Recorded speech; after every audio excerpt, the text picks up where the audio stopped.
Hello बच्चों, let's see the question. A charge particle of charge plus Q mass m and moving with a velocity of u I cap enters a uniform electric field of strength E equals E j cap. Find magnitude of velocity and magnitude of displacement of the particle after time t. Now to answer this question, first we will discuss here the key concept, and here the key concept will be given as force due to electric field. तो जब भी हम किसी charge particle को किसी electric field में रखते हैं तो उस पर फोर्स लगता है, and the value of force is given as Q into E. And साथ में हम यहाँ पे अगर मैकेनिकल टर्म्स में बात करेंगे तो जो फोर्स की वैल्यू होती है it is given as mass into acceleration.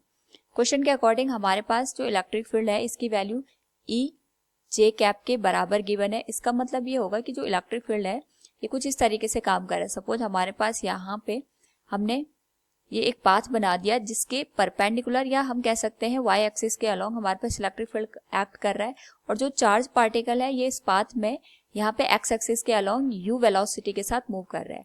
Now यहाँ पे अगर हम इसके पाथ की बात करेंगे तो जो इलेक्ट्रिक फील्ड की वजह से फोर्स लगेगा ये चार्ज पार्टिकल को अपवर्ड डायरेक्शन में मूव करने की कोशिश करेगा, और इसकी इनिशियल वेलोसिटी की वजह से ये यहाँ पे फॉरवर्ड डायरेक्शन में मूव करेगा. तो इसका जो पाथ है कुछ इस तरीके से हमें देखने को मिलेगा. तो क्योंकि यहाँ पे हॉरिजॉन्टल डायरेक्शन में कोई भी फोर्स एक्ट नहीं कर रहा है, हॉरिजॉन्टल डायरेक्शन में कोई भी फोर्स एक्ट नहीं करने का ये मतलब हो गया कि यहाँ पे हॉरिजॉन्टल डायरेक्शन का जो एक्सीलरेशन होगा वो जीरो होगा. और अगर हॉरिजॉन्टल डायरेक्शन का एक्सीलरेशन जीरो है तो इस पर्टिकुलर केस में हॉरिजॉन्टल डायरेक्शन की जो वेलोसिटी होगी ये कांस्टेंट हमें देखने को मिलेगी, और इसकी जो वैल्यू होगी ये यहाँ पे एक्स एक्सिस के अलोंग या आई कैप डायरेक्शन में कांस्टेंट रहेगी, that will be equal to you.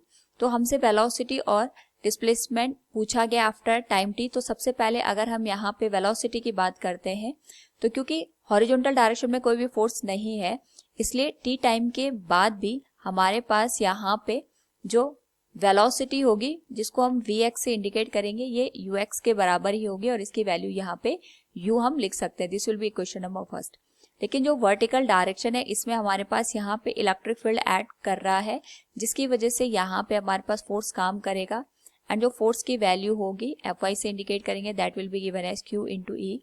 इसको हम यहाँ पे m इंटू AY से इंडिकेट करेंगे. तो जो एक्सेलरेशन आएगा वो हमारे पास यहाँ पे वर्टिकल डायरेक्शन में आएगा, it will be given as Q into E divided by m. This will be given as equation number 2. And यहाँ पे क्योंकि हमने एक्सेलरेशन फाइंड आउट कर लिया है, हॉरिजॉन्टल डायरेक्शन में इनिशियल वेलोसिटी u थी लेकिन वर्टिकल डायरेक्शन में जो इनिशियल वेलोसिटी है वो जीरो के बराबर है. सो आफ्टर टाइम t अगर हम यहाँ पे वेलोसिटी को कैलकुलेट करते हैं इन वर्टिकल डायरेक्शन तो उसके लिए हम यहाँ पे first equation of motion apply करेंगे, और हमारे पास यहाँ पे जो फर्स्ट इक्वेशन ऑफ मोशन है that will become v equals u plus minus a into t. तो हम वैल्यू लिख सकते हैं vy will be equal to uy plus ay into T.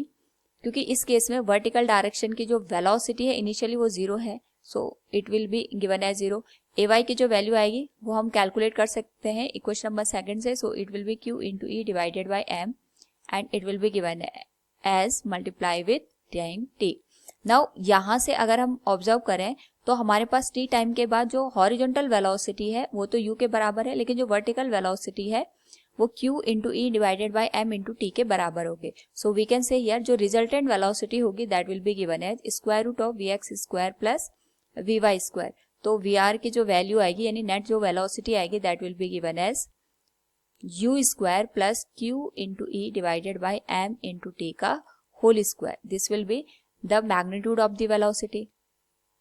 Now अगर हम यहाँ पे डिस्प्लेसमेंट की बात करें तो डिस्प्लेसमेंट के लिए सबसे पहले हम यहाँ पे हॉरिजॉन्टल डायरेक्शन का जो डिस्प्लेसमेंट आएगा उसको एस एक्स से इंडिकेट करेंगे, जो कि हमारे पास बनेगा हॉरिजॉन्टल डायरेक्शन की velocity multiplied with time T, जो कि बनेगा u इंटू टी के बराबर. This will B equation number 4. इसी तरीके से यहाँ पे हम जो वर्टिकल डायरेक्शन की वेलोसिटी है उसके करस्पॉन्डिंग जो डिस्प्लेसमेंट आएगा that can be given as from the second equation of motion, that is s equals u t plus minus half a t square. तो यहाँ से हमारे पास जो वैल्यू निकल के आएगी that will be u y into t plus half a y into T का स्क्वायर. वैल्यू पुट कर दें तो हमारे पास यू वाई की जो वैल्यू आएगी ये तो 0 के बराबर हो जाएगी, प्लस हाफ ए वाई की जो वैल्यू आएगी it is Q into E divided by M के बराबर and it will be multiplied with T square. So यहाँ पे अगर हम देखें तो हमारे पास यहाँ जो हॉरिजॉन्टल डायरेक्शन की डिस्प्लेसमेंट है वो टी के बराबर है और वर्टिकल डायरेक्शन का जो हमारे पास डिस्प्लेसमेंट है it is half q into E divided by m into T square के बराबर। नाउ जो नेट डिस्प्लेसमेंट है that will be the vector sum of displacement in horizontal and vertical direction that will be given as x direction का displacement का square plus y direction के displacement का square with square root.